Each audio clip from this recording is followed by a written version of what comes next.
ফিজিক্যালের যে চ্যাপ্টারটা শুরু করছি সেটার নাম হলো কেমিক্যাল বন্ডিং বা রাসায়নিক বন্ধন। তো প্রথম এটা অবশ্যই 1 নম্বর ভিডিও শুরু করলাম আজকে। আবার বলি, প্রত্যেকটা ভিডিও যদি পরপর তোরা না দেখিস এর পরবর্তীকালে কিন্তু ভিডিওগুলো রেডি করতে তোদের অসুবিধা হবে। তো প্রথমেই আমি বলি, কেমিক্যাল বন্ডিং জানতে গেলে আগে প্রথমে জানতে হবে যে কেমিক্যাল বন্ডিং ব্যাপারটা কি। তো কেমিক্যাল বন্ডিং মানে হলো বিভিন্ন অণু, মলিকিউল বা পরমাণু নিজেদের মধ্যে বিক্রিয়ার মাধ্যমে বা নিজেদের মধ্যে একটি নির্দিষ্ট বন্ধনে আবদ্ধ থাকে। অণু বা পরমাণু নিজেদের মধ্যে একটা নির্দিষ্ট বন্ধনে আবদ্ধ হয়। এই আবদ্ধ হওয়াকেই বা এই আবদ্ধ হওয়া নিয়ে যে সমস্ত তত্ত্ব এবং কেন আবদ্ধ হয় বা কেন যুক্ত হয়ে কম্পাউন্ড গঠন করে, যৌগ গঠন করে, সেই ঘটনাকেই আমরা এই কেমিক্যাল বন্ডিং বলে থাকি, রাসায়নিক বন্ধন। অর্থাৎ যুক্ত হয়ে যে যৌগ গঠন করার সময় যে বন্ধন গঠিত হয় সেই বন্ধনকেই বলা হয় কেমিক্যাল বন্ডিং। তো আমরা যদি এই বন্ধন গঠনের কেমিক্যাল বন্ডিংয়ের বা কত রকম বন্ডিং হয়, ভ্যারাইটি অফ বন্ডিং যদি বলি, বন্ধনের প্রকারভেদ যদি লিখি, বন্ধনের প্রকারভেদ, টাইপস অফ বন্ডিং, ঠিক আছে, টাইপস অফ বন্ডিং। তাহলে বন্ধনের প্রকারভেদ যদি আমরা ফার্স্টে বলি, আগে আমরা প্রকারভেদ থেকে শুরু করলাম। আমি চেষ্টা করব তোদের বইয়ে যেমন যেমন আছে স্টেপ বাই স্টেপ সেগুলোকে বোঝাতে, তাহলে তোরা বইটা এবং নোটটা রেডি করতে সুবিধা হবে। হ্যাপাজার্ড পড়ালে যখন আমি পড়াবো তখন বলে দেবো যে এইটুকুটা ওইখান থেকে টেনে আনলাম তোদের বোঝানোর সুবিধার জন্য। ক্লিয়ার? একটু মাধ্যমিক লেভেলটা জানা খুব দরকার, কারণ আমরা রাসায়নিক বন্ধন এই চ্যাপ্টারটা মাধ্যমিকে পড়ে এসেছি। ঠিক আছে? তো প্রথমে আমরা যদি বন্ধনের প্রকারভেদ করি, বন্ধনকে দুভাগে ভাগ করতে পারি। একটা হচ্ছে পরমাণুর মধ্যে ঘটা বন্ধন, পরমাণুর মধ্যে, পরমাণুদের মধ্যে লিখলাম না, পরমাণুদের মধ্যে ঘটা বন্ধন, তোরা পরিষ্কার করে লিখে নিবি, ঘটা বন্ধন। এটাকে বলা হয় inter atomic bonding.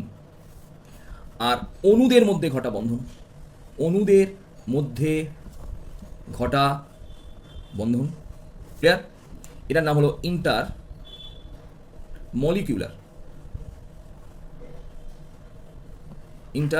Molecular bonding. ঠিক আছে? এবার আমরা আজকে যেটা শুরু করছি প্রকারভেদের, এদের এটা এ লিখলাম, এটা বি লিখে নিলাম, দু ধরনের বন্ডিং। প্রথমে পরমাণুদের মধ্যে যে বন্ধনগুলো ঘটে সেই বন্ধনগুলোকে আমরা প্রকারভেদে নিয়ে চলে গেলাম, এটা রোমান 1 দিলাম। পরমাণুদের মধ্যে কি কি বন্ধন ঘটে, ফার্স্টে আমরা চলে এলাম, পরমাণুদের মধ্যে যে বন্ধনটা ঘটে তার নাম ফার্স্টেই দিচ্ছি তড়িৎযোজী বন্ধন। ফার্স্টে আমরা নাম দিলাম তড়িৎযোজী বন্ধন, 1 নম্বরই নাম দিচ্ছি। ফার্স্টে আমরা তড়িৎযোজী বন্ধন নিয়ে কিন্তু ব্যাখ্যা করবো। ঠিক আছে? তড়িৎযোজী বন্ধন বা ইলেকট্রোভ্যালেন্ট বন্ড, ইলেকট্রোভ্যালেন্ট বন্ড। এর অপর একটা নাম আছে ইলেকট্রোভ্যালেন্ট বন্ড, যেহেতু আয়নিক বা আয়ন দ্বারা তৈরি তাই এর অপর নাম একে বলা যায় আয়নিক বন্ড। এর নাম তাহলে কি হলো? তড়িৎযোজী বন্ধন। ক্লিয়ার হয়ে গেল? বা আয়নীয় বন্ধন, তড়িৎযোজী বা এর অপর নাম আয়নীয় বন্ধন। এগুলো বলে দিচ্ছি, তোর একটুখানি জাস্ট নোট রেডি করার সময় লিখে নিবি। সুতরাং তাড়াহুড়ো নেই, ধীরে ধীরে বুঝবো, অসুবিধা হলে গ্রুপে অডিও করবো যে স্যার এখানটা আরেকবার বলে দিন এখানটা কেন হলো। ক্লিয়ার? 2 সমযোজী বন্ধন। সমযোজী বন্ধন, সমযোজী বন্ধনকে আমরা কি দিয়ে লিখি? Covalent bond. এগুলো আমরা কিন্তু পড়েছিলাম, তাই না? Covalent bond. 3 নম্বর মাধ্যমিকে ছিল না, কিন্তু আমার মনে হয় তোরা যারা আমার কাছে পড়েছিস তারা কিন্তু পড়েছিস, অর্থাৎ তোরা যারা আমার কাছে পড়েছিস তারা কিন্তু অসমযোজী বন্ধন টার্মসটা তোরা জানিস। অসমযোজী বন্ধন। তাহলে প্রশ্ন হলে স্যার অসমযোজী বন্ধন ব্যাপারটা আমি একটুখানি টাচ আপ করি, কারণ দুটো তো আমরা মাধ্যমিকে জানি। তড়িৎযোজী আর সমযোজী বন্ধনের মাঝামাঝি বন্ধনকে বলা হয় অসমযোজী বন্ধন। এই দুজনের মাঝামাঝি। তড়িৎযোজী মানে আমরা তো জানি, পড়েছিলাম যে একজন দেয় একজন নেয়, এর গল্পগুলো আমরা করবো আস্তে আস্তে। সমযোজী মানে একজন দুজনে দেয়, দুজনেই ব্যবহার করে। আর অসমযোজী মানে একজন দেয়, দুজন মিলে ব্যবহার করে। ক্লিয়ার হয়ে গেল? এইটাকে বলা হয়, এটাকে কোঅর্ডিনেট বন্ড হিসাবে আমরা ইউজ করে থাকি। Coordinate bond, coordinate bond. এর অপর একটা নাম আছে ডেটিভ বন্ড, দান করে বলে এটার নাম হয়ে গেল ডেটিভ বন্ড। ঠিক আছে? দানকারী বন্ড, ডেটিভ বন্ড। ঠিক আছে? তো এবার আমরা চলে আসছি, এছাড়াও এইটাও তোরা পড়ে এসেছিস, দেখ চিন্তা করে দেখ, ধাতব বন্ধন, মেটালিক বন্ড। এর অপর নাম কি? ধাতব বন্ধন, তোরা এটাও পড়ে এসেছিস। আমরা সলিড স্টেট 12-এর ফার্স্ট চ্যাপ্টারই সলিড স্টেট আছে, সলিড স্টেটে কিন্তু আমরা এগুলোকে জানবো। মেটালিক বন্ড কি আমরা একটুখানি বলে দিই। এই মেটালিক বন্ড অনেক সময় বলা হয় ইলেকট্রন সি মডেল, অর্থাৎ ধরে নেওয়া হয় এরকম ধাতুগুলো নির্দিষ্ট দূরত্বে থাকে এবং তার মধ্যে এরকম অজস্র ইলেকট্রন যেন তার মাঝখানে এইভাবে সমুদ্রের জলের মতো অবস্থান করছে, এগুলো ইলেকট্রন। আর এইগুলো হচ্ছে এই গোলগুলো যেগুলো আমি একটু এইভাবে ধাতুদের মধ্যে একটা বন্ডিং তৈরি হয়, কারণ ধাতুদের মধ্যে যে নিউক্লিয়াসটা থাকে পজিটিভ এবং ইলেকট্রনের মধ্যে নিউক্লিয়াসটা থাকে নেগেটিভ, এইভাবে এদের মধ্যে একটা বন্ডিং তৈরি হয়, তখন সেটাকে বলা হয় মেটালিক বন্ড। এটা কিন্তু আমরা একবার ব্যাখ্যা করেছিলাম, পরে আমরা আসবো এগুলোতে সব। আজকে জাস্ট একবার বলে দিই ফার্স্ট ভিডিওটা। তো অণুদের মধ্যে কী কী বন্ডিং হয়, তার মধ্যে আমরা এই বন্ডিংটার নামও পড়েছিলাম, ফার্স্ট বন্ডিং। এই বন্ডিংটার নাম দেখ, তোরা মনে করতে পারিস নাকি, van der Waal bond. Van der Waal bond সম্ভবত তোরা পড়েছিস। ভ্যান ডার ওয়াল বন্ড কি এটা আমরা জানি, ক্লিয়ার? পরের ভিডিওতে আসি।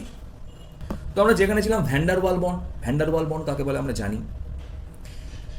দুটি অণুর মধ্যে, নট পরমাণু কিন্তু, দুটি অণুর মধ্যে যে আকর্ষণ বল কাজ করে তাকে ভ্যান ডার ওয়াল বলে। আমি একটা মাধ্যমিকদের লেভেল একটা কথা বলেছিলাম, যেখানে কোনো বন্ধন থাকে না সেখানে ভ্যান ডার ওয়াল থাকে। তুই বলে না যেখানে কেউ নেই সেখানে আল্লাহ ভগবান আছে, সেরকম এটা হচ্ছে ভ্যান ডার ওয়াল। যেখানে কোনো বন্ধন থাকে না সেখানে ভ্যান ডার ওয়াল বন্ধন থাকে, এবং ভ্যান ডার ওয়াল বন্ধন একটা দুর্বল বন্ধন এবং সাধারণত এটি দুটি অণুর মধ্যে অবস্থান করে, ক্লিয়ার? 2 নম্বর বন্ধনের নাম প্রচণ্ড ইম্পর্টেন্ট, স্টার দিয়ে রাখলাম। এখান থেকে 99% প্রশ্ন হয় এই কনসেপ্টের উপর ভিত্তি করে। Hydrogen bond, H bond, hydrogen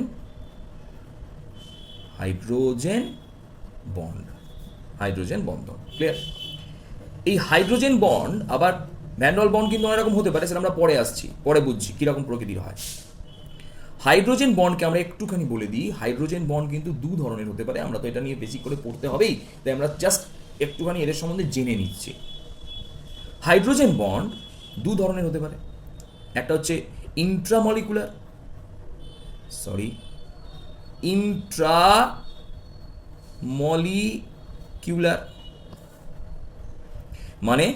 মানে একটি অণুর মধ্যেই অবস্থান করবে, তখন তাকে বলা হবে ইন্ট্রামলিকুলার। আর আরেকটা বললাম ইন্টারমলিকুলার, মানে একাধিক অণুর মধ্যে অবস্থান করবে, একাধিক লিখে রাখবো কিন্তু এগুলো, হ্যাঁ, অণুর মধ্যে অবস্থান করবে।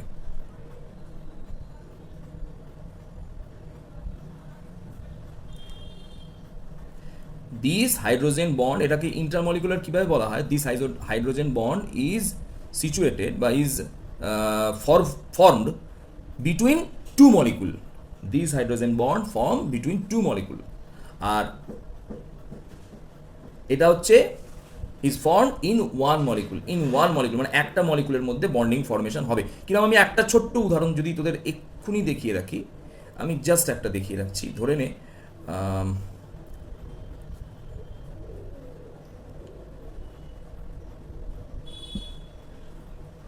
এখানে ক্লোরিন আছে, নামকরণটা পরে শিখছি। এটাকে অনেক সময় বলা হয় অর্থোক্লোরোফেনল। পরে কীভাবে আসবো পরে, বা এর নাম আমরা ইউপ্যাক নাম তো করতেই পারবো, তাই না? এটা হচ্ছে এটা যদি 1 দিয়ে এটা 2, তাহলে 2 ক্লোরো,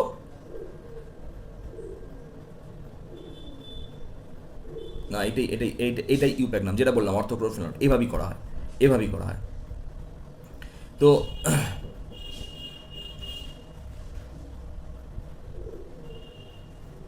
তাহলে এটা দেখা যায় এইটার সাথে এইটার একটা বন্ডিং তৈরি হয়। হাইড্রোজেনের সাথে কার? ক্লোরিনের। ক্লোরিন সাধারণত হাইড্রোজেন বন্ড করে না, পরে বুঝবো এটা। ক্লোরিন সাধারণত হাইড্রোজেন বন্ড করে না, ঠিক আছে? তো তাহলে এখানে দেখবো একটা অণুর মধ্যেই এই যে বন্ডিংটা তৈরি হচ্ছে, ডট ডট ডট ডট দিয়ে লিখলাম, এটা হাইড্রোজেন বন্ড বলে। তাহলে এটা বন্ডিংটা তৈরি হচ্ছে ইন্ট্রামলিকুলার, একটা অণুর মধ্যে, বোঝা গেল? তো আমরা আজকে যেটা শুরু করছি সেটাকে আমরা বন্ডিং গঠনের আগে একটুখানি ফার্স্টেই কথা বলি, কেন বন্ধন গঠিত হয়। এটা ফার্স্ট প্রশ্ন, কজ অফ ফর্মিং বন্ড বা ফর্মেশন অফ বন্ড। তো ফার্স্টে কিভাবে করব, ফার্স্টে আমরা দেখে নিই একটুখানি। বলছে বিজ্ঞানী কোসেল আর লুইস একটা তত্ত্ব দেন। এই তত্ত্বকে বলা হয় কোসেল লুইস তত্ত্ব বা যোজ্যতার ইলেকট্রনীয় তত্ত্ব, অর্থাৎ ইলেকট্রন থিওরি অফ ভ্যালেন্সি। এই তত্ত্বের ইনি যে তত্ত্ব, দুটি বিজ্ঞানী মিলে যে তত্ত্ব দেন তার নাম হচ্ছে electronic valency of electronic theory of valency. ঠিক আছে, যোজ্যতার ইলেকট্রনীয় তত্ত্ব। এদের এই তত্ত্বের পরবর্তীকালে পরিমার্জন করেন ল্যাং মুর, বিজ্ঞানী সায়েন্টিস্ট ল্যাং মুর।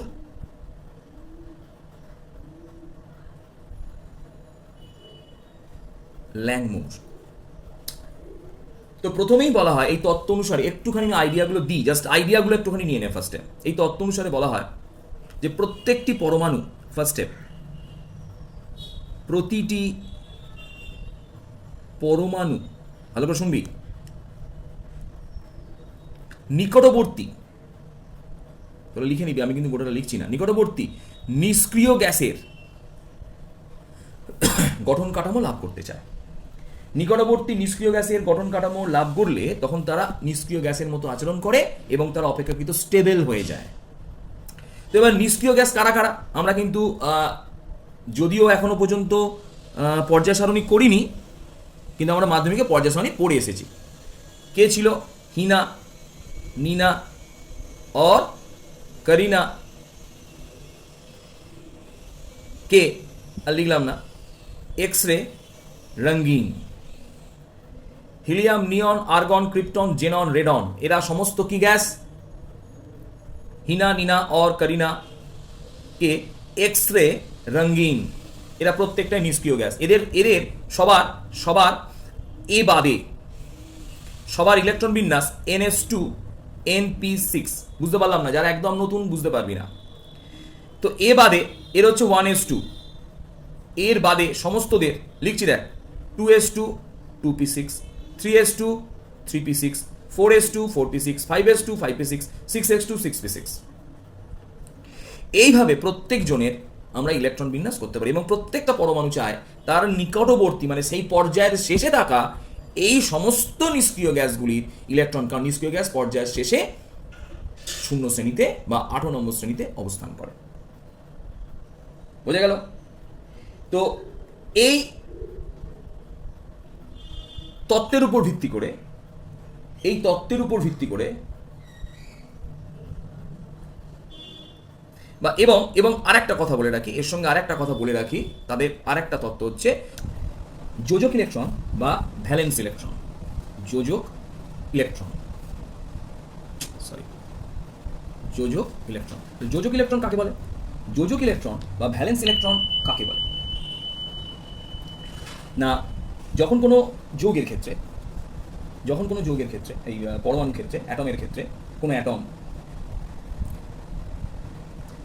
বহিস্থ কক্ষে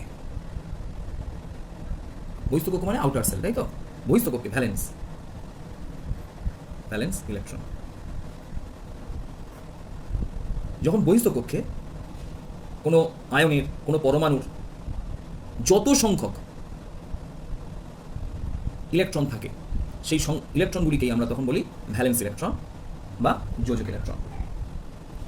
এই যোজক ইলেকট্রন বা ভ্যালেন্স ইলেকট্রন, এই যোজক ইলেকট্রন বা ভ্যালেন্স ইলেকট্রনগুলি জন্যই একটি পরমাণু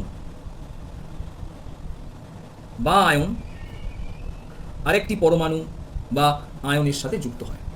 যেহেতু এই বহিস্থ কক্ষের ইলেকট্রনগুলি দ্বারাই পরমাণুগুলি পরস্পর, আয়নগুলি পরস্পর যুক্ত হয়ে কম্পাউন্ড গঠন করে বা মলিকিউল গঠন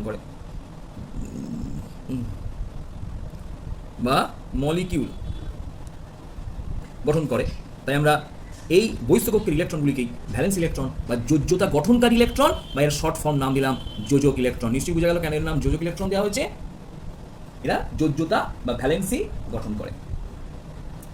ঠিক আছে, তো একে ভ্যালেন্স ইলেকট্রন বা যোজক ইলেকট্রন বলে। এরপর আমরা একদম চলে আসছি প্রচণ্ড ইম্পর্টেন্ট যৌগ গঠন করার জন্য প্রথম যে সূত্রটা কার্যকর হলো সেই সূত্রটাকে বলা হলো অক্টেট রুল। অক্টেট রুল প্রথম যৌগ গঠনের জন্য যে রুলটা কার্যকর হলো তার নাম হলো অক্টেট রুল। আমরা ফার্স্টে স্টেপ বাই স্টেপ আগে ব্যাপারটাকে বুঝে নিয়ে আমরা মেইন পার্টে চলে যাব। তো অক্টেট রুল কি বলছে? অক্টেট রুলের জন্য কোনো তড়িৎযোজী বা সমযোজী কোনো যৌগ নির্দিষ্ট করা হলো না। অক্টেট রুলের জন্য বলছে যে কোনো মৌলের পরমাণু ইলেকট্রন জোড় গঠন করেই হোক, ইলেকট্রন জোড় গঠন করেই হোক, বা ইলেকট্রনের আদান প্রদানের ফলেই হোক, ডোনেটই করুক বা রিসিভই করুক, আদান প্রদানের ফলেই হোক। তাহলে এটা 2 নাম্বার, এটা 1 নাম্বার। তাহলে ইলেকট্রন জোড় গঠন করেই হোক বা ইলেকট্রনের আদান প্রদানের ফলেই, যে কোনোভাবেই যদি তারা রাসায়নিক বিক্রিয়া করার সময় বা যৌগ গঠন করার সময় সর্বদা চেষ্টা করে বহিস্থ কক্ষে কটা করে ইলেকট্রন পূর্ণ করতে? 8টা করে ইলেকট্রন পূর্ণ করতে। ক্লিয়ার হয়ে গেল?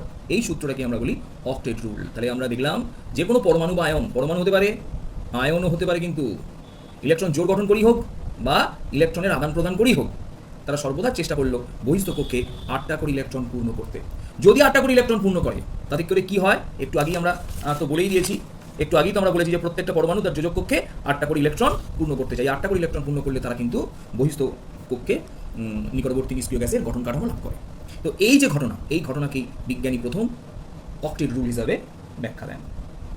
কিছু ব্যতিক্রম রয়ে যায়, ব্যতিক্রম তো আমরা পরে আলোচনা করছি। এছাড়াও হাইড্রোজেন, তবে এই রুলটা হাইড্রোজেন, লিথিয়াম, বেরিলিয়াম এদের ক্ষেত্রে কিন্তু কার্যকর হয় না। কারণ হাইড্রোজেন, লিথিয়াম এবং বেরিলিয়ামের যে অরবাইটাল আছে তাদের বহিস্থ কক্ষে এরা সাধারণত 2টি ইলেকট্রন পূর্ণ করে হিলিয়ামের মতো গঠন কাঠামো লাভ করার চেষ্টা করে 1s2। এই 1s2 দেওয়ার ব্যাপারটা তোরা নিশ্চয়ই সবাই জানিস, কারণ আমরা পরমাণু গঠন হয়তো 11-এ কয়েকজন পড়েছিস, আমার কাছে পড়ে নিয়েছিস। অনেকে মাধ্যমিকেও আমি এইভাবে কিন্তু অরবাইটালে ইলেকট্রন কনফিগারেশন বলা হয় শিখিয়ে দিয়েছিলাম। তো তাহলে হাইড্রোজেন, লিথিয়াম এবং বেরিলিয়াম সর্বদা চেষ্টা করে তার বহিস্থ কক্ষে হিলিয়ামের মতো 2টি ইলেকট্রন পূর্ণ করতে। এই 2টি ইলেকট্রন পূর্ণ করার ফলে এরা নিকটবর্তী হাইড্রোজেন গ্যাসের গঠন কাঠামো লাভ করে। এই ঘটনাকে অষ্টক সূত্র না বলে আমরা দ্বৈত সূত্র বলেছি। এই দ্বৈত সূত্রকে বলা হয় ডুপ্লেট ল। ঠিক আছে? তাহলে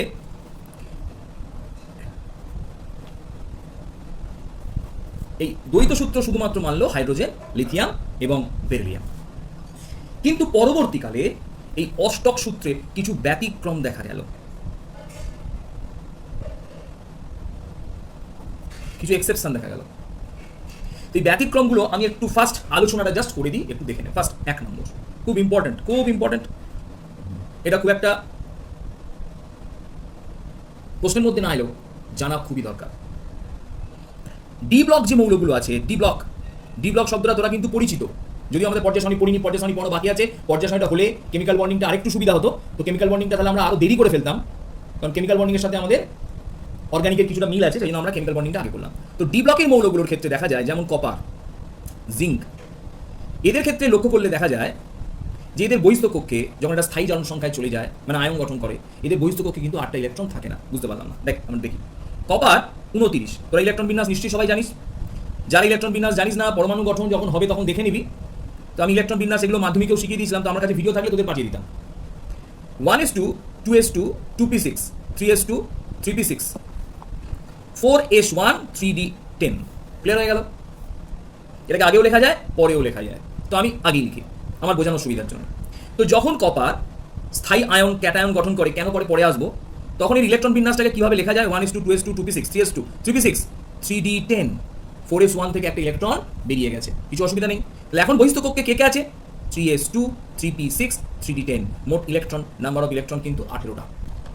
লক্ষ্য করে দেখলাম এই কপারের ক্ষেত্রে অষ্টক সূত্র কিন্তু কার্যকর হলো না, অর্থাৎ এদের পরিবর্তনশীল যোজ্যতা দেখা যায়, এবং এরা অষ্টক সূত্রের এদের ক্ষেত্রে পরিবর্তনশীল যোজ্যতা দেখা যায় কেন না, এদের +2 চার্জও দেখা যায়, অর্থাৎ এদের এখানে যোজ্যতা যদি 1 হয়, এখানে যোজ্যতা 2, এবং সেখানে তখন ইলেকট্রন বিন্যাস হবে 3p6, 3d9। তখন ইলেকট্রন সংখ্যা কিন্তু বহিস্থ কক্ষে 17টা। ঠিক আছে? তো এইভাবে আমরা যদি আয়রনেরও দেখি, আয়রনেরও দেখবো বহিস্থকক্ষী ইলেকট্রন সংখ্যা, আমি একবার গোটাটা লিখছি না, তোরা দেখে 3s2 3p6, 3s2 3p6, 4s2 3d6, 4s2 3d6, এটা হচ্ছে আয়রনের, আয়রন 26, ইলেকট্রন বিন্যাস করলেই তোরা বুঝতে পারবি।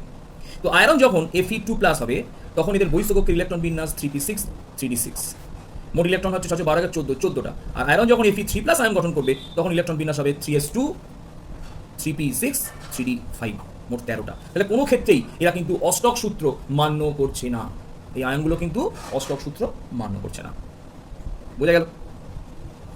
এছাড়াও 2 নম্বর একটা পয়েন্ট আছে যেখানে আমি অষ্টক সূত্র মান্য করছি না, সেটা দেখাতে পারবো, শুনে নি।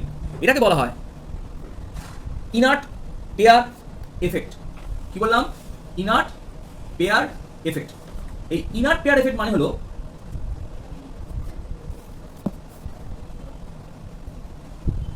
Effect, sorry, inert pair effect কথার অর্থ হলো মানে এটাও কিন্তু অষ্টক সূত্রকে মান্য করছে না, এই ঘটনাটাও। তো ইনার্ট পেয়ার এফেক্ট কথার অর্থ হলো নিষ্ক্রিয় ইলেকট্রন জোরের প্রভাব। কি ঘটনা ঘটে একটুখানি আমি বলে দিই, গ্রুপ বলে দিচ্ছি আমি, গ্রুপ 13 দেখে নিই একবার, গ্রুপ 14 এবং গ্রুপ 15, এই 3টে শ্রেণীর ক্ষেত্রে যত নিচের দিকে যাব এই 3টে শ্রেণীর ক্ষেত্রে, 3টে শ্রেণীতে কে কে আছে আমরা জানি, বোরন আছে, অ্যালুমিনিয়াম আছে, গ্যালিয়াম আছে, ইন্ডিয়াম আছে আর থ্যালিয়াম আছে।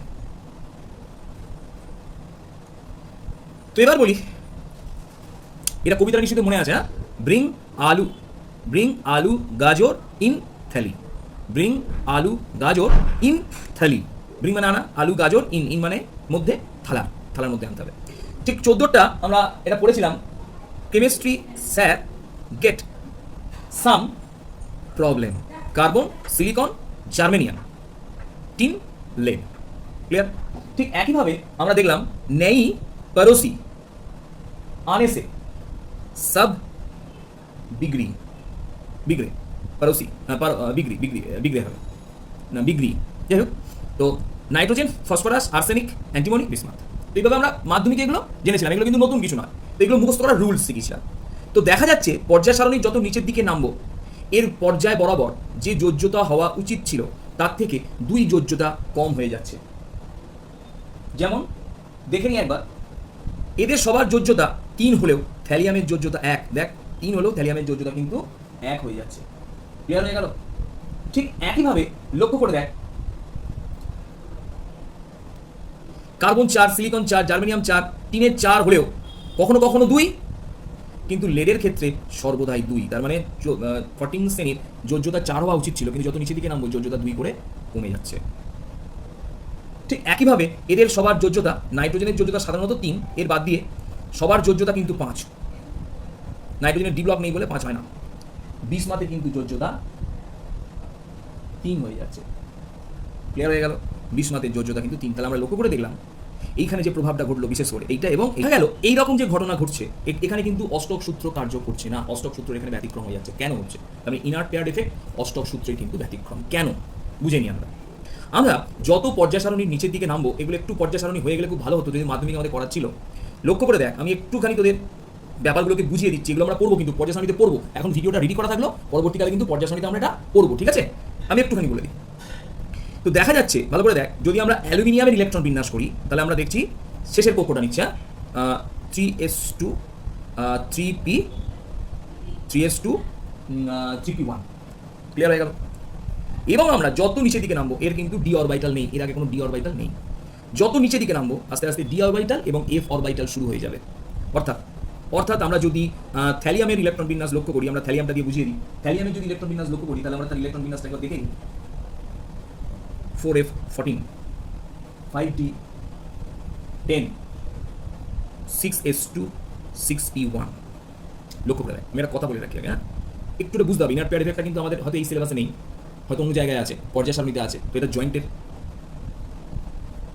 খুব ইম্পর্টেন্ট প্রশ্ন। ইনার পেয়ার এফেক্ট একটু আজকে এখানে বুঝিয়ে দিলাম, ভালো করে বুঝে নি ব্যাপারটা, ক্লিয়ার করে, হ্যাঁ, ঠিক আছে। ধরে নি, দেখে নে, এই একটা নিউক্লিয়াস, বুঝতে না পারলে অডিও করবি, যতটুকু পারা যায় চেষ্টা করবো পরের ভিডিওতে। তোমার মনে হয় না বোঝার পর কিছু অসুবিধা হবে যদি তোদের এই আগের ব্যাপারগুলো জানা থাকে। এইগুলো হচ্ছে কক্ষ, অরবিট, এর কক্ষকের মধ্যে আছে অরবাইটাল। তো আমরা যদি এগুলোকে অরবিট না ধরে অরবাইটালের মতো করে ভাবি, এগুলো একটা বিভিন্ন ধরনের অরবাইটাল, তাহলে দেখে নিই এটা হচ্ছে এফ অরবাইটাল, এটা হলো ডি অরবাইটাল, এটা হলো এস অরবাইটাল। এইভাবে বুঝছি, এটা এফ অরবাইটাল, এটা ডি অরবাইটাল, এটা এস অরবাইটাল। তো দেখা যাচ্ছে এস অরবাইটালে দুটোর বেশি ইলেকট্রন থাকতে পারে না, সেটা আমরা জানি। এস অরবাইটালে ম্যাক্সিমাম দুটো ইলেকট্রন থাকতে পারে। তারপরে কি আছে? P orbital. পি অরবাইটাল এখানে কিন্তু ম্যাক্সিমাম 6টি ইলেকট্রন থাকতে পারে, যেহেতু 13 নম্বর শ্রেণী তাই 1টি ইলেকট্রন আছে। তো দেখা যাচ্ছে এখানে বহিস্থ কক্ষক কে কে? এস আর পি। অর্থাৎ আমরা যদি থ্যালিয়ামের ক্ষেত্রে চিন্তা করি, তাহলে দেখব থ্যালিয়ামের ক্ষেত্রে 6s2 6p1, তাহলে বহিস্থ কক্ষে কটা ইলেকট্রন আছে? 3টে, তাই এর শ্রেণী কত হয়ে গেল? 13। ঠিক একইভাবে ভালো করে বুঝবি, তাহলে এদের যোজ্যতা কত হওয়া উচিত? বহিস্থ কক্ষে যটা ইলেকট্রন তটাই তার যোজ্যতা হওয়া উচিত, সাধারণত এটি নিয়ম। বহিস্থ কক্ষে কটা ইলেকট্রন? 3টি, তাহলে 3 যোজ্যতা হওয়া উচিত ছিল। কিন্তু থ্যালিয়ামের ক্ষেত্রে লক্ষ্য করে দেখ, এফ এবং ডি এই দুটো অরবাইটালে যে ইলেকট্রনগুলো থাকে, মানে ইলেকট্রন থাকে, এবং এফ এবং ডি অরবাইটালের একটা প্রভাব আছে, প্রভাব, এটাকে বলা হয় স্ক্রিনিং এফেক্ট, আবরণী প্রভাব। আবরণী প্রভাব, ঠিক আছে? এই স্ক্রিনিং এফেক্টের জন্য, স্ক্রিনিং এফেক্ট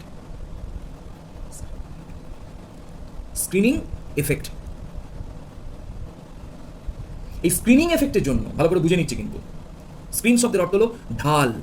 ঢাল মানে জানিস? মানে বাধা দেওয়া। এই এফ অরবাইটাল এবং ডি অরবাইটালের মধ্যে থাকা ইলেকট্রনগুলি ঢাল প্রভাব খুব কম। তার ফলে এই এস অরবাইটালে থাকা ইলেকট্রনগুলো সহজেই নিউক্লিয়াস দ্বারা আকৃষ্ট হবে। ব্যাপারটা বোঝা গেল না? বোঝা গেল না? আবার দেখ, বলছে এই একটা নিউক্লিয়াস, এটা এফ অরবাইটাল, এটা ডি অরবাইটাল। আমি দুটো অরবাইটালকে দুরকম চিহ্ন দিয়ে আঁকলাম, এটা এফ অরবাইটাল ধরে নিলাম, এটা ডি অরবাইটাল। অরবিটাল এরকম দেখতে মোটা দেখতে রাখো। তো এখানে এস অরবাইটালে দুটো ইলেকট্রন আছে, এই ইলেকট্রনগুলো এই নিউক্লিয়াস দ্বারা আকর্ষিত হবে না বিকর্ষিত হবে? আকর্ষিত হবে। কেন? এদের চার্জ মাইনাস, নিউক্লিয়াসের চার্জ প্লাস।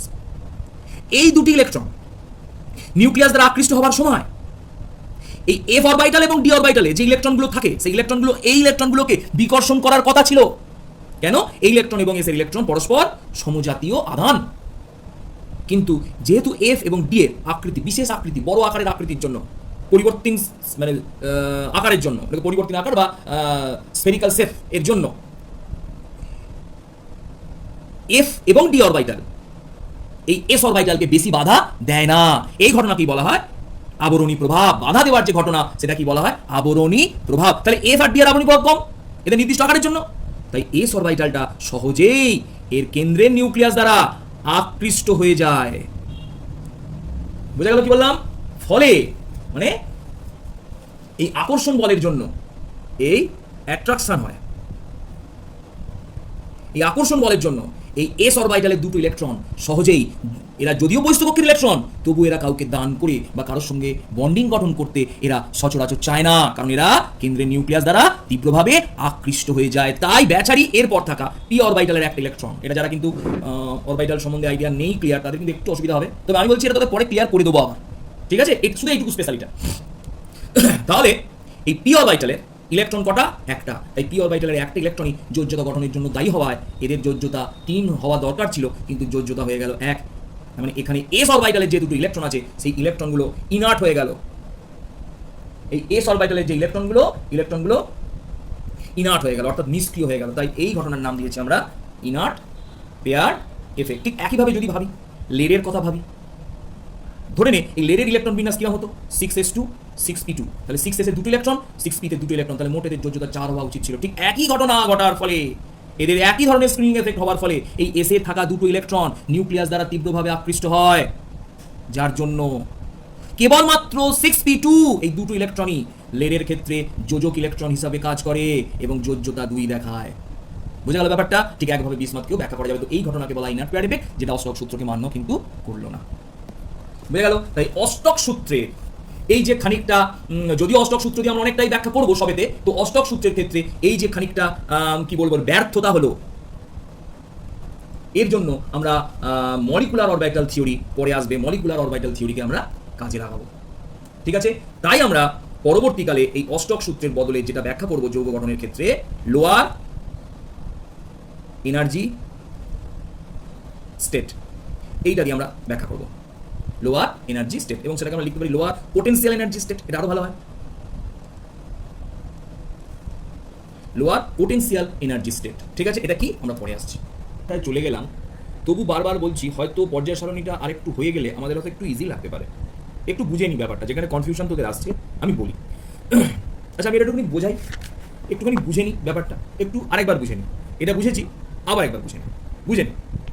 বলছে এটা একটা নিউক্লিয়াস, নিউক্লিয়াসের ভেতরে এটা আছে এফ অরবাইটাল আর এটা হচ্ছে ডি অরবাইটাল, এটা এফ অরবাইটাল এবং এটা ডি অরবাইটাল। এবার দেখে নি, এরপর আছে এস অরবাইটাল, এরপর আছে পি অরবাইটাল, এটা এস অরবাইটাল, এটা পি অরবাইটাল। ক্লিয়ার করে নে, ভালো করে শুনবে। ইনার্ট পেয়ার এফেক্টের জন্য দায়ী দু প্রকারের অরবাইটাল। একটা হলো এস অরবাইটালের electron, electron of S orbital. আর কে দায়ী? আর হচ্ছে ভেতরে থাকা inner F and D orbital, inner F and D orbital, এই দুজনে দায়ী। মানে এই দুজন আর এ তিনজন ধরে নিলাম দায়ী। কিভাবে? বলছে এই নিউক্লিয়াস দ্বারা এস অরবাইটালে থাকা, এস অরবাইটালে কটা ইলেকট্রন থাকে সবসময়? এস অরবাইটালে ইলেকট্রন থাকে দুটো। এগুলো যদি অসুবিধা হয়, এখন এগুলো পুরো মাধ্যমিক লেভেলের জিনিস, 9-এ পড়াই। আমি কোনোদিন যদি পারি আলাদা করে ভিডিও করে তোদের বুঝিয়ে দেবো যাদের যাদের অসুবিধা হচ্ছে। আর যদি এগুলো সবাই তোরা জানিস তাহলে তো অসুবিধা কিছু নেই, তবে এগুলো খুব ইজি। তো এস অরবাইটালে যদি দুটো ইলেকট্রন থাকে তাহলে এই অরবাইটালে কটা ইলেকট্রন ধরে নেবো? দুটো। এই ইলেকট্রনগুলো, ঋণাত্মক আধানযুক্ত ইলেকট্রনগুলো ডাইরেক্টলি নিউক্লিয়াস দ্বারা আকৃষ্ট হতে চায়। ক্লিয়ার? এর আগের যে অরবাইটালগুলো আছে সেই অরবাইটালেও কিন্তু এফেতে কটা ইলেকট্রন থাকতে পারে? ম্যাক্সিমাম 14টা, ডিএতে ইলেকট্রন থাকতে পারে 10টা। এই ইলেকট্রনগুলো এফ এবং ডি অরবাইটালে থাকা ইলেকট্রনগুলি সম আধান হওয়ায়, এগুলো ইলেকট্রন, এরকম ভাবে আঁকলাম ইলেকট্রনগুলো, ক্লিয়ার? এগুলো মাইনাস আধান, সম আধান হওয়ায় এস অরবাইটালের ইলেকট্রনগুলোকে রিপালশন করবে।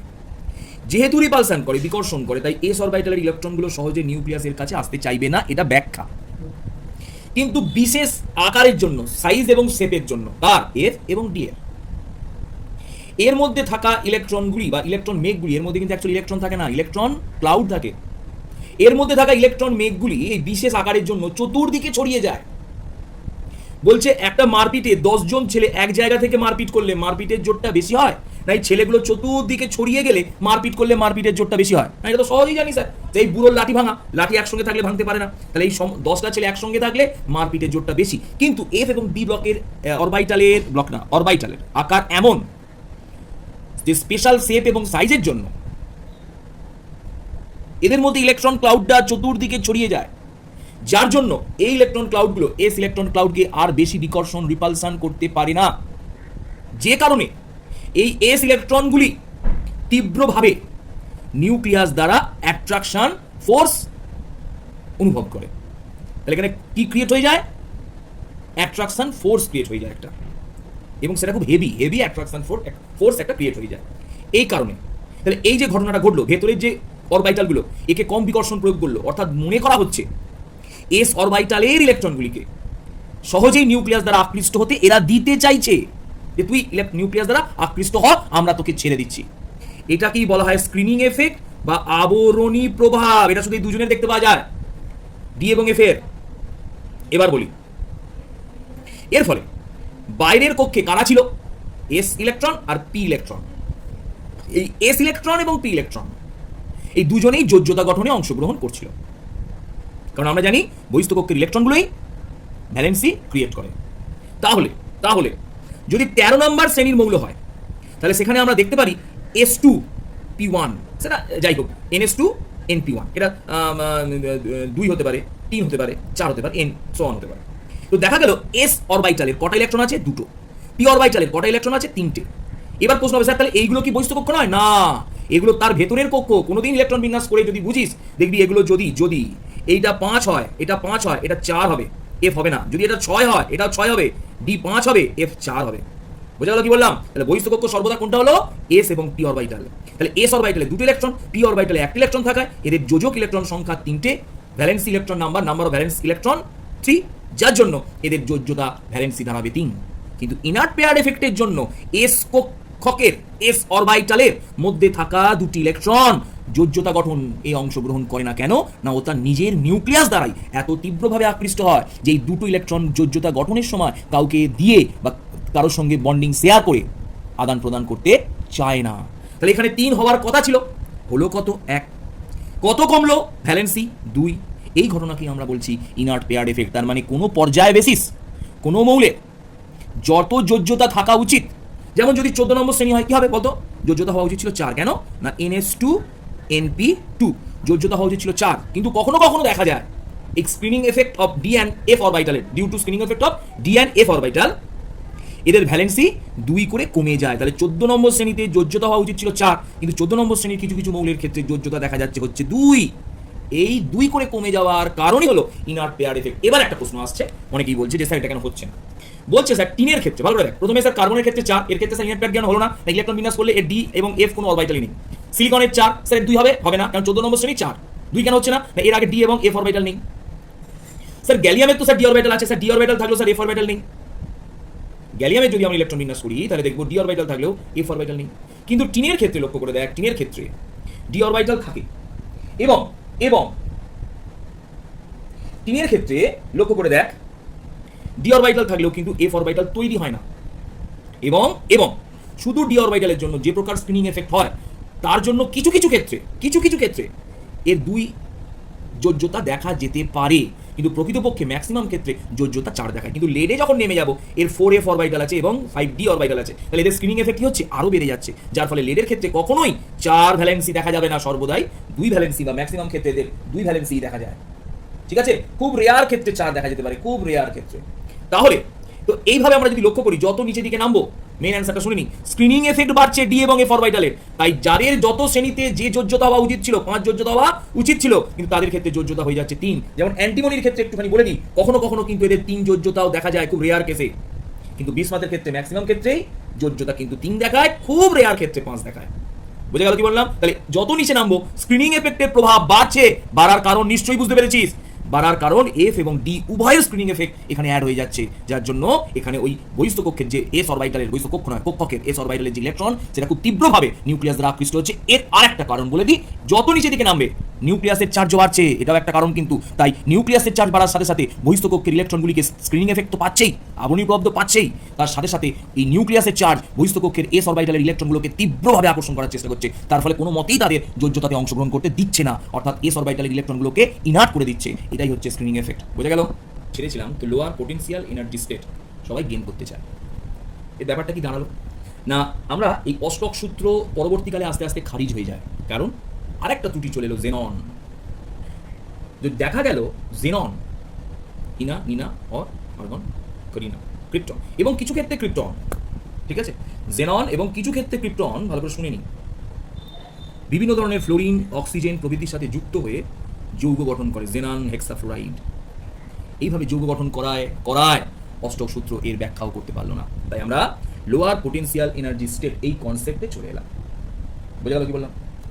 তো কি দেখা যায়, আমি একটুখানি বলে দিই একবার, আমি একটুখানি বলে দিই। যেমন সিম্পল একটা, তোরা তো জানিস, ঝর্ণার জল, ধর পাহাড়ের মাথায় ঝর্ণার জল পড়ছে, ঝর্ণার জল, পাহাড় থেকে ঝর্ণার জল পড়ছে, পাহাড়ের মাথায় জলটা ছিল, এই জলটা গড়িয়ে গড়িয়ে নিচে দিকে পড়ছে কেন? তোদের যদি প্রশ্ন করি, তোরা এক্ষুনি স্যার ফিজিক্স দিয়ে আমাকে অ্যান্সার দিয়ে দিবি, আমি হয়তো ফিজিক্স তো বুঝবো না, তো তোরা আমাকে ফিজিক্স দিয়ে হয়তো বুঝিয়ে দিলি যে স্যার এখানে এর ক্ষেত্রে দেখুন ভূমি থেকে উচ্চতাটা বেশি, তাহলে এর ক্ষেত্রে mgh হবে, আর নিচের যত নামবে তার উচ্চতা কমতে থাকবে, তাহলে তার ক্ষেত্রে স্থিতিশক্তি mgh স্মল h হয়ে যাবে। এবং যত ওপর থেকে নিচে দিকে নামতে থাকবে, এইচটা কমার সাথে সাথে কি কমতে থাকবে, স্থিতিশক্তি কমতে থাকবে। ঠিক আছে, পোটেনশিয়াল এনার্জি কমতে থাকবে, স্থিতিশক্তির ইংরাজি হচ্ছে পোটেনশিয়াল এনার্জি। পোটেনশিয়াল এনার্জি কমতে থাকবে, পি কমতে থাকবে। এই পোটেনশিয়াল এনার্জি যত কমতে থাকবে, জলটা স্যার চেষ্টা করবে পোটেনশিয়াল এনার্জি কমানোর। তাই জল সবসময় পাহাড়ের চূড়া থেকে নিচে দিকে পড়ে, নিচে থেকে ওপর দিকে ওঠে না, এটাই স্যার কারণ। তাহলে এটা বুঝি, আমাকে তোরা বলবি, তাহলে সবসময় সবাই চায় পোটেনশিয়াল এনার্জিকে মিনিমাম করতে, এটাই তো চায়। বা যদি আমি একটা সিম্পল কথা বলি, একটা খাপকে যদি এইভাবে রেখে দিই, এই খাপটা এইভাবে থাকতে চাইবে না, চাইবে এই খাপটা পড়ে যেতে চাইবে, কেন জানিস?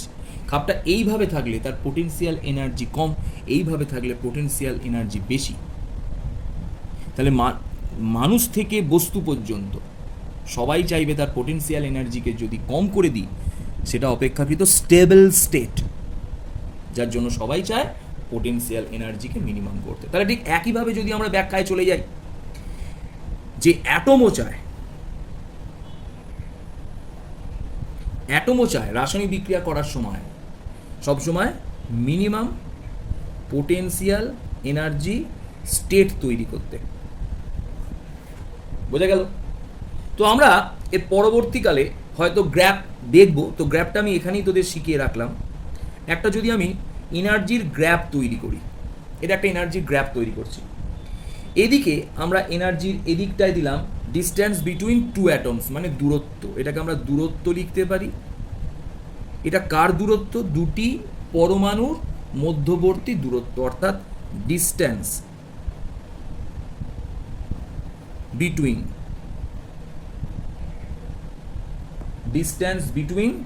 Two atom, distance between two atoms. ঠিক আছে, এটাকে আমরা কি ধরবো? দূরত্বকে আমরা কি ধরবো? আর দিয়ে ধরবো। আর, এটা আর, দূরত্বটাকে আর ধরলাম। ক্লিয়ার হয়ে গেল?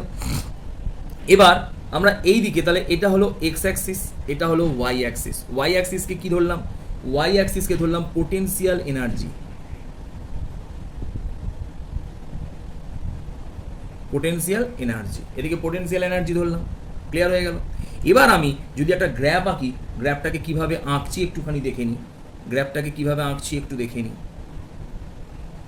হ্যাঁ, লেখাগুলো একটু তলায় লিখলে ভালো হতো। যাক, তোরা ফ্রেশ করে করবি, তোরা এরমভাবে করিস না, জানা? কালারটা আলাদা দিলি ঠিক আছে, ফ্রেশ করে নিচে নামিয়ে করবি। তো লক্ষ্য করলে দেখা যায়, ভালো করে দেখবি, এখানে এনার্জি কত? 0।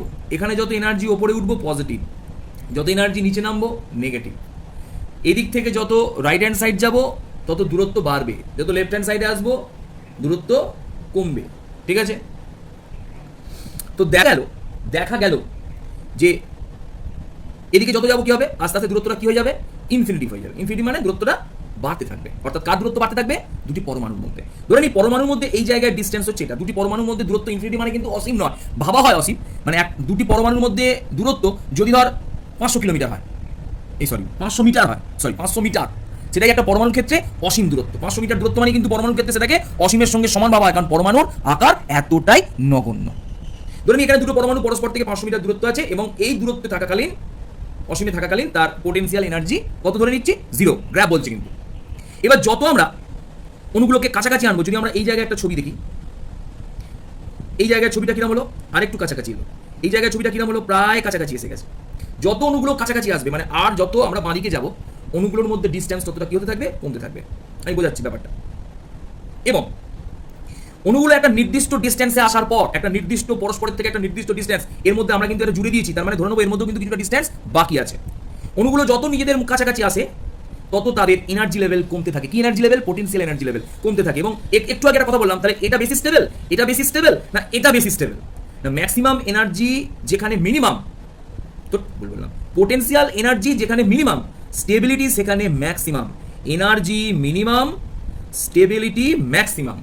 এবং যে বিন্দুতে এলে স্টেবিলিটি ম্যাক্সিমাম হয়, সেই বিন্দুতেই পরমাণু দুটি যুক্ত হয়ে অনুগঠন করার সুযোগ তৈরি করে। এবং এই যে ডিস্টেন্সটা, অর্থাৎ যে ডিস্টেন্সে দুটি পরমাণু পরস্পর থাকলে এনার্জি লেভেল মিনিমাম হয়, স্টেবিলিটি ম্যাক্সিমাম হয়, পরমাণু দুটো যুক্ত হয়ে অনুগঠন করে, সেই পরমাণু দুটোর মধ্যবর্তী দূরত্বকেই, এই দূরত্বটাকেই আমরা তখন R0 দিয়ে ভাবি, এবং সেটা কি বলা হয়? Bond length.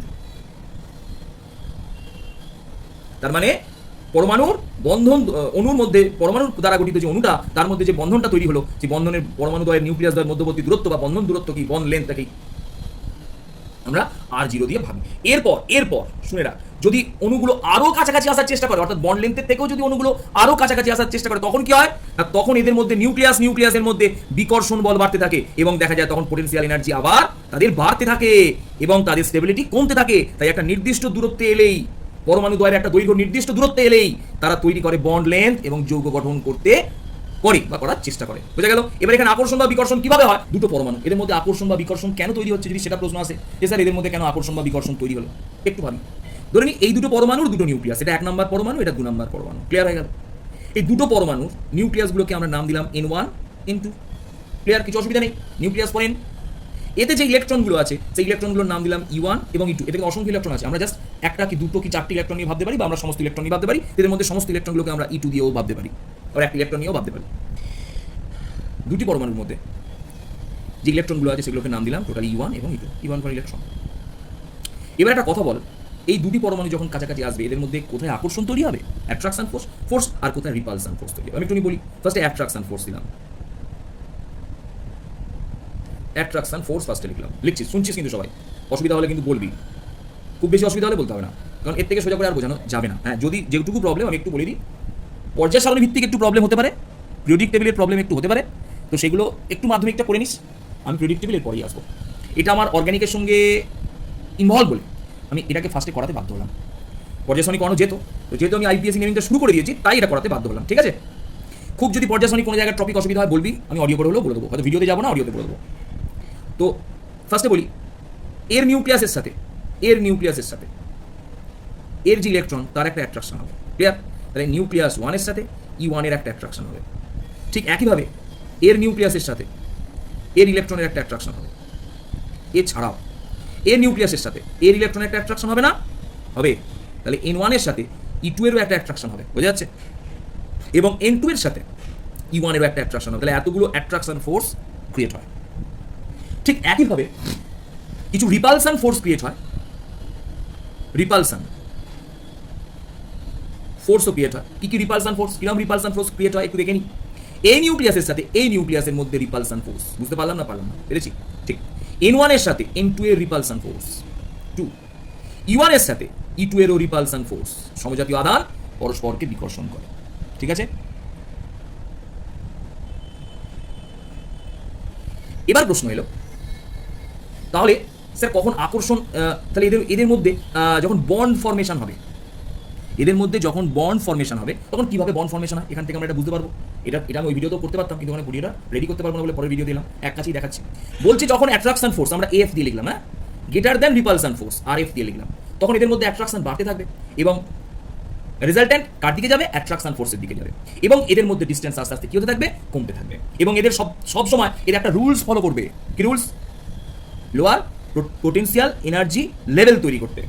তাই দেখা গেল এদের মধ্যে অ্যাট্রাকশন ফোর্স রিপালশন ফোর্সের থেকে বেশি হওয়ায় এদের দূরত্ব আস্তে আস্তে কি হতে থাকে? কমতে থাকে, এবং এদের এনার্জি লেভেলও কমতে থাকে। পোটেনশিয়াল এনার্জি কমার জন্য এদের মধ্যে স্টেবিলিটি বাড়তে থাকে, এবং একসময় কমতে এই বন্ড লেন্থ মানে এদের মধ্যে দূরত্ব কমতে একটা নির্দিষ্ট জায়গায় এসে দুটি পরমাণুর মধ্যে দূরত্ব স্টপ হয়ে গেল। এখানে এসে এই যে দূরত্বটা এখানে এসে স্টপ হয়ে গেল, এই দূরত্বটাকে আমরা বলবো তখন বন্ড লেন্থ। এখানে যখন দুটো পরমাণু ছিল এটা কিন্তু বন্ড লেন্থ নয়, কমছে এই জায়গায় এসে আর কমছে না, এই যে ডিস্টেন্সটা পেলাম, এই ডিস্টেন্সটাকে আমরা তখন বললাম বন্ড লেন্থ, ক্লিয়ার? এরপর যদি আরো পরমাণুগুলো কাছাকাছি আসতে চায় তখন এদের মধ্যে বিকর্ষণ বল বাড়তে থাকবে, তখন অ্যাট্রাকশন ফোর্স অপেক্ষা নিউক্লিয়াসের মধ্যে ডিস্টেন্স যেহেতু কমতে থাকছে তাই রিপালশন ফোর্স বাড়তে থাকে, তখন RF গ্রেটার দ্যান AF হয়ে যায়, এবং তখন এদের মধ্যে বিকর্ষণ বল বাড়ার জন্য এদের পোটেনশিয়াল এনার্জি আবার বাড়তে থাকে এবং স্টেবিলিটি আস্তে আস্তে কমতে থাকে। বোঝা গেল তো? এইভাবে একটা গ্রাফ আমরা তৈরি করলাম, যে দূরত্বে এসে এদের পোটেনশিয়াল এনার্জি মিনিমাম, সেটা কি বলা হয়? Bond length. অর্থাৎ এটাই বলা হয় দুটি পরমাণুর মধ্যে গঠিত বন্ধন দৈর্ঘ্য। এই বন্ধন দৈর্ঘ্যের সাহায্যে তারা অণু গঠন করে। এইভাবে ভাবি, দুটো পরমাণু, এদের মধ্যে আকর্ষণ বা বিকর্ষণ কেন তৈরি হচ্ছে? যদি সেটা প্রশ্ন আসে যে স্যার এদের মধ্যে কেন আকর্ষণ বা বিকর্ষণ তৈরি হলো, একটু ভাবি। ধরে নি এই দুটো পরমাণুর দুটো নিউক্লিয়াস, এটা 1 নাম্বার পরমাণু, এটা 2 নাম্বার পরমাণু, ক্লিয়ার হয়ে গেল? এই দুটো পরমাণুর নিউক্লিয়াসগুলোকে আমরা নাম দিলাম N1 N2, ক্লিয়ার? কিছু অসুবিধা নেই, নিউক্লিয়াস ফর N। এতে যে ইলেকট্রনগুলো আছে সেই ইলেকট্রনগুলোর নাম দিলাম E1 এবং E2। এতে কিন্তু অসংখ্য ইলেকট্রন আছে, আমরা জাস্ট একটা কি দুটো কি চারটি ইলেকট্রন নিয়ে ভাবতে পারি, বা আমরা সমস্ত ইলেকট্রন নিয়ে ভাবতে পারি। এদের মধ্যে সমস্ত ইলেকট্রনগুলোকে আমরা E2 দিয়েও ভাবতে পারি, আবার একটা ইলেকট্রন নিয়েও ভাবতে পারি। দুটি পরমাণুর মধ্যে যে ইলেকট্রনগুলো আছে সেগুলোকে নাম দিলাম টোটালি E1 এবং E2, E1 ফর ইলেকট্রন। এবার একটা কথা বল, এই দুটি পরমাণু যখন কাছাকাছি আসবে এদের মধ্যে কোথায় আকর্ষণ তৈরি হবে? অ্যাট্রাকশন ফোর্স, আর কোথায় রিপালশন ফোর্স তৈরি হবে? আমি একটু বলি। ফার্স্টে অ্যাট্রাকশন ফোর্স দিলাম, অ্যাট্রাকশন ফোর্স ফার্স্টে লিখলাম, লিখছিস, শুনছিস কিন্তু সবাই। অসুবিধা হলে কিন্তু বলবি, খুব বেশি অসুবিধা হলে বলতে হবে না, কারণ এর থেকে সোজা করে আর বোঝানো যাবে না। হ্যাঁ, যদি যেটুকু প্রবলেম আমি একটু বলে দিই, পর্যায় সারণী ভিত্তিক একটু প্রবলেম হতে পারে, পিরিয়ডিক টেবিলের প্রবলেম একটু হতে পারে, তো সেইগুলো একটু মাধ্যমিকটা করে নিস, আমি পিরিয়ডিক টেবিলের পরেই আসবো, বলে দেবো। তো ফার্স্টে বলি, এর নিউক্লিয়াসের সাথে এর যে ইলেকট্রন তার একটা অ্যাট্রাকশন হবে, ক্লিয়ার? তাহলে নিউক্লিয়াস 1 এর সাথে E1 এর একটা অ্যাট্রাকশন হবে। ঠিক একইভাবে এর নিউক্লিয়াসের সাথে এর ইলেকট্রনের একটা অ্যাট্রাকশন হবে। এছাড়াও এর নিউক্লিয়াসের সাথে এর ইলেকট্রনের একটা অ্যাট্রাকশন হবে না? হবে। তাহলে N1 এর সাথে E2 এরও একটা অ্যাট্রাকশন হবে, বোঝা যাচ্ছে? এবং N2 এর সাথে E1 এরও একটা অ্যাট্রাকশন হবে, তাহলে এতগুলো অ্যাট্রাকশন ফোর্স ক্রিয়েট হয়। ঠিক একইভাবে কিছু রিপালসান ফোর্স ক্রিয়েট হয়। রিপালসান ফোর্সও ক্রিয়েট হয়। কি কি রিপালসান ফোর্স, কিরকম রিপালসান ফোর্স ক্রিয়েট হয় একটু দেখে নিই। এই নিউক্লিয়াসের সাথে এই নিউক্লিয়াসের মধ্যে রিপালসান ফোর্স, বুঝতে পারলাম না পেরেছি? ঠিক। N1 এর সাথে N2 এর রিপালসান ফোর্স 2, E1 এর সাথে E2 এরও রিপালসান ফোর্স, সমজাতীয় আধান পরস্পরকে বিকর্ষণ করে, ঠিক আছে?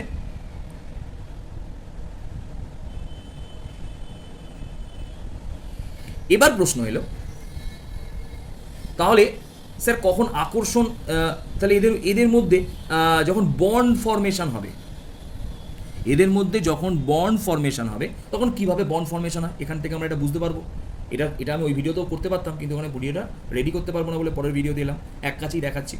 বলছি যখন অ্যাট্রাকশন ফোর্স আমরা AF দিয়ে লিখলাম, হ্যাঁ, গ্রেটার দেন রিপালসান ফোর্স RF দিয়ে লিখলাম, তখন এদের মধ্যে অ্যাট্রাকশন বাড়তে থাকবে এবং রেজাল্ট্যান্ট কার দিকে যাবে? অ্যাট্রাকশন ফোর্সের দিকে যাবে, এবং এদের মধ্যে ডিস্টেন্স আস্তে আস্তে কী হতে থাকবে? কমতে থাকবে। এবং এদের সব সময় এর একটা রুলস ফলো করবে। কি rules? Lower potential energy level তৈরি করতে। তাই দেখা গেল এদের মধ্যে অ্যাট্রাকশন ফোর্স রিপালশন ফোর্সের থেকে বেশি হওয়ায় এদের দূরত্ব আস্তে আস্তে কী হতে থাকে? কমতে থাকে, এবং এদের এনার্জি লেভেলও কমতে থাকে। পোটেনশিয়াল এনার্জি কমার জন্য এদের মধ্যে স্টেবিলিটি বাড়তে থাকে, এবং এক সময় কমতে কমতে এই বন্ড লেন্থ মানে এদের মধ্যে দূরত্ব কমতে কমতে কমতে কমতে একটা নির্দিষ্ট জায়গায় এসে দুটি পরমাণুর মধ্যে দূরত্ব স্টপ হয়ে গেল। এখানে এসে এই যে দূরত্বটা এখানে এসে স্টপ হয়ে গেল, এই দূরত্বটাকে আমরা বলবো তখন বন্ড লেন্থ। এখানে যখন দুটো পরমাণু ছিল এটা কিন্তু বন্ড লেন্থ নয়, কমছে কমছে কমছে কমছে, এই জায়গায় এসে আর কমছে না। দেখ এই যে ডিস্টেন্সটা পেলাম, এই ডিস্টেন্সটাকে আমরা তখন বললাম বন্ড লেন্থ। ক্লিয়ার? এরপর যদি আরও পরমাণুগুলো কাছাকাছি আসতে চায় তখন এদের মধ্যে বিকর্ষণ বল বাড়তে থাকবে, তখন অ্যাট্রাকশন ফোর্স অপেক্ষা নিউক্লিয়াসের মধ্যে ডিস্টেন্স যেহেতু কমতে থাকছে তাই রিপালশন ফোর্স বাড়তে থাকে, তখন RF গ্রেটার দ্যান AF হয়ে যায়, এবং তখন এদের মধ্যে বিকর্ষণ বল বাড়ার জন্য এদের পোটেনশিয়াল এনার্জি আবার বাড়তে থাকে এবং স্টেবিলিটি আস্তে আস্তে কমতে থাকে। বোঝা গেল? তো এইভাবে একটা গ্রাফ আমরা তৈরি করলাম, যে দূরত্বে এসে এদের পোটেনশিয়াল এনার্জি মিনিমাম, সেটাকেই বলা হয় বন্ড লেন্থ। অর্থাৎ এটাই বলা হয় দুটি পরমাণুর মধ্যে গঠিত বন্ধন দৈর্ঘ্য। ওই বন্ধন দৈর্ঘ্যের সাহায্যে তারা অণু গঠন করে। বোঝা গেল? তো